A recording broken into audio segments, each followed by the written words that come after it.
All right, welcome back to Women's Strength and Bodybuilding, where we highlight beautiful and talented women who compete. The purpose of this channel is to bring you news, stories, results, and commentary about your favorite past and present muscular female competitors. Thanks so much for joining in. My name is Mark, and this video took quite a bit of time to make. If you could please smash that like button and subscribe, I'd really appreciate it. It really helps me out in the YouTube algorithm. If you enjoy my short form content, you can find me on Instagram and TikTok, so let's go. I wanted to talk about the Iris Kyle, thanks to this fan request. I've wanted to talk about Iris for a really long time because there's a lot going on there, and it's quite interesting. You might know her for being the most decorated Olympian of all time, beating Ronnie Coleman and Lee Haney's records in the men's divisions for total number of Olympia victories. Ronnie and Lee tied at 8 Olympias each, and Iris has 10, or as close to 10 as one can get.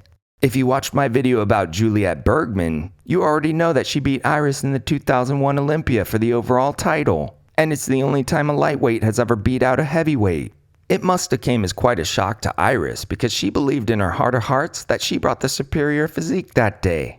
Controversy seemingly comes into play because Juliette had been an IFBB judge for quite some time, and in 2001, the tables were turned. And it was her friends and colleagues judging her on the Olympia stage, so there might have been some favoritism or bias in the final decision. So this is the reason why Iris's 10 titles has an asterisk next to it, because she still won the heavyweight division in 2001, but lost the overall, to what some might say was a political decision. For better or worse, that's just the nature of the business in bodybuilding. Even Arnold had some controversial Olympia wins in the early 70s and 80s. And we talk about politics in bodybuilding a lot, and this is a prime example of where a lot of people believe that politics in bodybuilding were the reason why Arnold won. The fact that he was a promoter of the show. He was close to all the judges. He was close to the promotion. He was close to everybody in bodybuilding. Where other more developed competitors were magically disqualified from the shows. So suffice to say, this has been going on in the men's divisions too. And it's been going on for quite a while. Nick's Strength and Power has a great video about 5 controversial wins at the Olympia, so I'll put a link to it in the description if you're interested.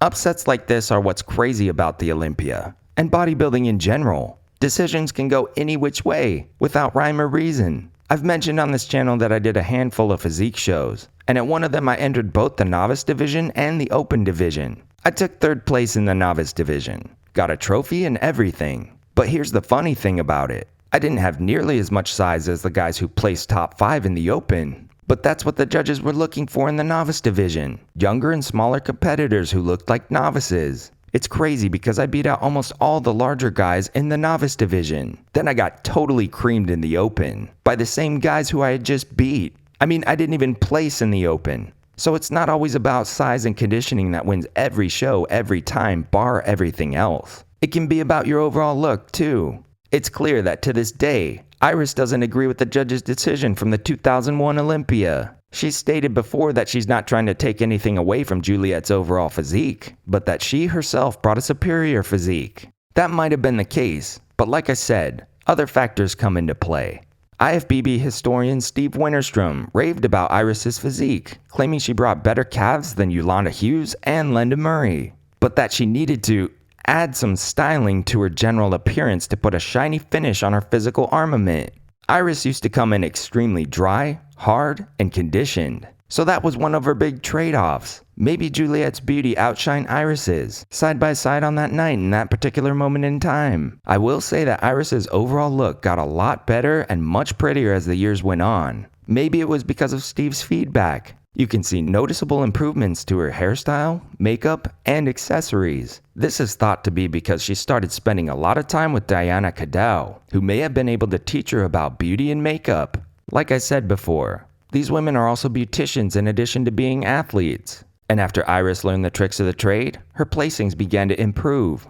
All that aside, I do think it's kind of sketchy that there were no physical copies of the scorecards released from the 2001 Miss Olympia. It sounds like it was just a verbal agreement between the judges. But either way, Iris has 1 to 2 more Olympia victories than anyone else in history. Can you imagine what would have happened if Lee Haney or Ronnie Coleman got a 9th or even a 10th title? They would have been even further cemented in history as bodybuilding idols. But Iris? Not so much.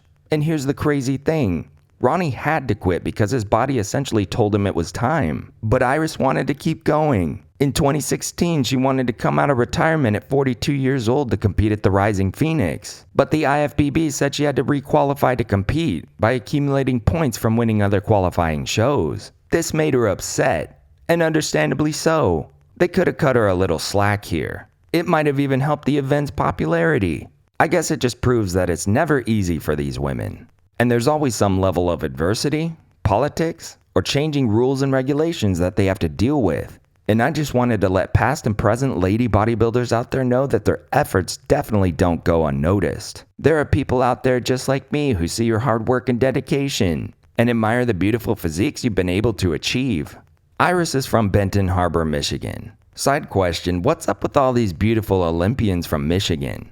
Lenda, Iris, Andrea. Iris was the 5th youngest in her family, out of 6 siblings. Like most all other competitors we talk about on here, she was very athletic from very early on. She played volleyball, softball, and was an All-American basketball player. She ended up getting a basketball scholarship to Alcorn in Mississippi. Iris's interest in bodybuilding really grew when she and her family moved to Orange County, California. All of a sudden, she was surrounded by attractive, fit, and healthy-looking people, and she aspired to sculpt an amazing physique. She started working out at Bally Total Fitness and got a job as an aerobics instructor, then later on as a manager. At first, she felt intimidated by the seemingly endless amount of weights and workout equipment in the gym. But from that point on, there was no doubt in her mind that she could create the type of physique that she truly desired. She started reading bodybuilding magazines like Flex, Muscle and Fitness, and Iron Man. Iris drew massive inspiration from Bev Francis and also Lenda Murray. 2 great idols if you ask me. She was totally blown away at seeing pictures of Lenda's well-developed musculature to the point where she cut out the picture of Lenda and put it on her fridge to remind her of her own physique goals. Who would have guessed that one day she would rise up to defeat Lenda Murray and beat her Olympia records? Iris was able to put on a lot of size very quickly, and people definitely noticed. One day at the gym, she was recruited by a local contest promoter who encouraged her to enter her first show, the Long Beach Muscle Classic in 1994, where she won first place. There's not too much I can say about Iris's physique that hasn't been said already. Iris is 5 foot 7 inches tall, and her contest weight was around 130 pounds in the beginning to 167 pounds later on, so she added a lot of size. Get this, she had 17-inch biceps, 18-inch calves, 29-inch quads, and a 24-inch waist. You want to talk about proportions? Wow. In many of her shows during her Olympia reign, she looked big enough and ripped enough to displace competitors in the men's divisions.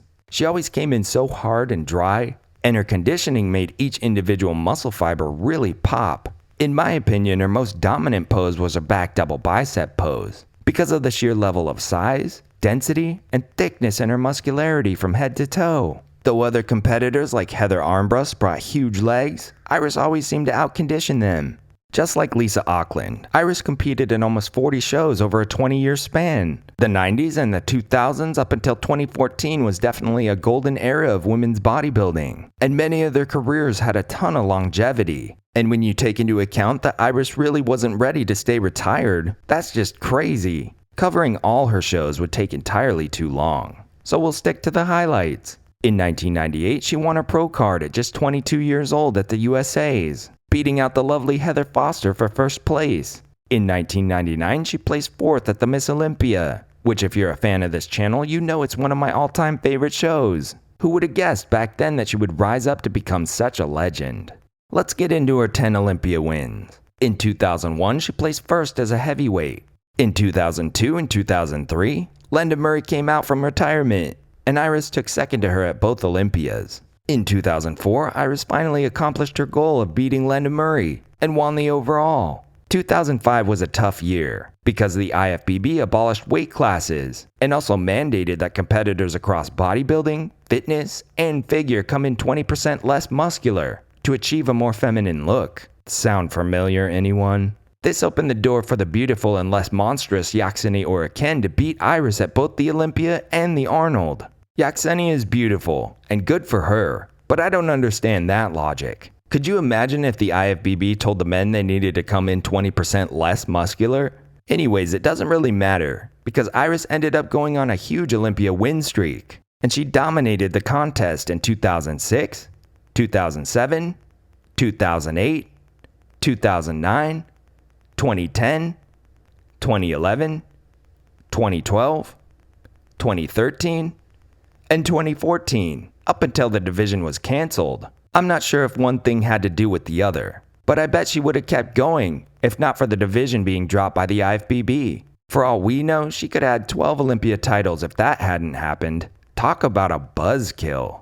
In addition to her 10 Olympia wins, she also won the Arnold Classic Miss International 7 times, in 2004, 2006, 2007, 2009, 2010, 2011, and 2013. What a career. If you want to check out Iris's full contest history, I'll leave a link to it in the description. You can see some massive fluctuations in some of her placings, like placing 7th at the Miss International for example. But I can tell you that it was definitely not from a lack of size. These days, Iris owns and operates Body Cafe in Las Vegas, which is a nutritional supplement store that sells workout gear and healthy food and shakes. She's also a co-owner of Powerhouse Gym in Vegas, so if you're ever in Sin City, head over to her establishments and show her some support. I hope you enjoyed learning more about Iris. Honestly, this video could be a lot longer, with complete contest history, and all the controversial outcomes that happened in women's bodybuilding during this time frame. Maybe I'll have to make a part 2. But one thing's for sure, if you're counting by number of Olympia victories alone, Iris is the GOAT, and she's already pulled off the most successful career in bodybuilding anyone has seen yet. Please like the video if you enjoyed it, leave a comment about Iris, and subscribe for more great women's strength and bodybuilding content.